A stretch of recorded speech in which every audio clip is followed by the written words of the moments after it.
আসসালামু আলাইকুম। আজ আমি আপনাদের সামনে একটা চরম বাস্তবতা নিয়ে এসেছি।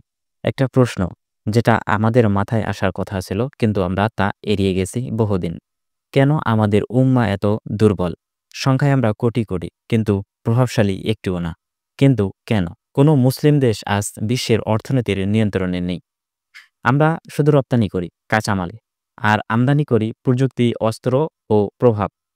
এই দুর্বলতার পেছনে আছে বড় একটা কারণ। আমরা নিজেরা স্বাবলম্বী হতে শিখিনি। আমরা বসে থেকেছি, অন্যরা দৌড়েছে। আমরা চাকরির পেছনে দৌড়েছি, ব্যবসা আর উৎপাদনের পথে হাঁটিনি।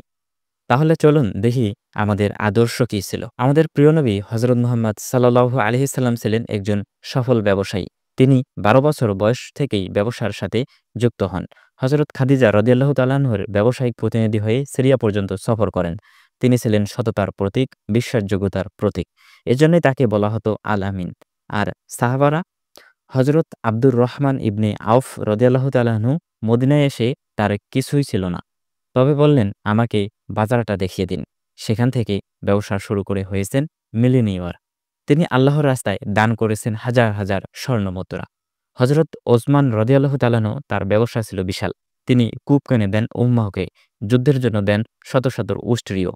তাদের ব্যবসা ছিল হালাল, বরকতপূর্ণ এবং দিন ও দুনিয়ার জয়ী পথ। আজ আমরা কি করছি? আমাদের সমাজে ব্যবসা মানে যেন একটা ছোটলোকি পেশা হয়ে গেছে। ছেলেমেয়েকে বলি ডাক্তার হ, ইঞ্জিনিয়ার হ, চাকরি কর। কিন্তু কেউ বলি না হালাল ব্যবসায়ী হও, রাসূলের সুন্নাহর অনুসরণ করো। আর যারা ব্যবসা করে তাদের অনেকেই হালাল হারামের তোয়াক্কা করে না। মাপজোকে ঠকায়, সুদে জড়ায়, মিথ্যা বলে। ফলে ব্যবসা হয়ে গেছে গুনাহের জায়গা। এই ধারা আমাদের বদলাতে হবে। কোনো জাতি যদি অন্যের খাদ্যে চলে, অন্যের টাকায় চলে, তারা স্বাধীন থাকতে পারে না। তারা একদিন বাধ্য হয়ে অন্যের শর্ত মানতে হয়। আজ মুসলিম দেশগুলো একের পর এক ঋণে জর্জরিত। আইএমএফ, ওয়ার্ল্ড ব্যাংক কিংবা বড় বড় দেশ, তারা আমাদের মাথায় বসে আছে। আর আমরা দিন, শিক্ষা, সংস্কৃতি সব দিক থেকে পিছিয়ে যাচ্ছি। কেন?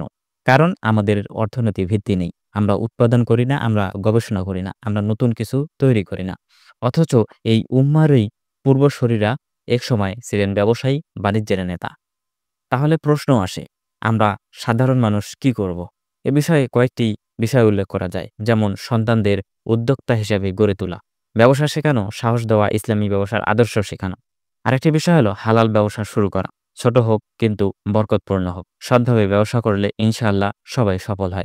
আরেকটি বিষয় হচ্ছে অন্য মুসলিমদের ব্যবসাকে সমর্থন করা। লোকাল মুসলিম ব্যবসায়ীদের প্রাধান্য দিতে হবে। তাতে উম্মাহ শক্তিশালী হবে। আরেকটি বিষয় হচ্ছে শিক্ষা ও প্রযুক্তির সাথে ব্যবসার সমন্বয় করতে হবে।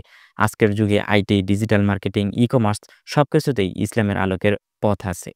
এই উম্মাহর মুক্তি শুধু ইবাদতে নয়, হালাল রিজিকেও আছে মুক্তির পথ।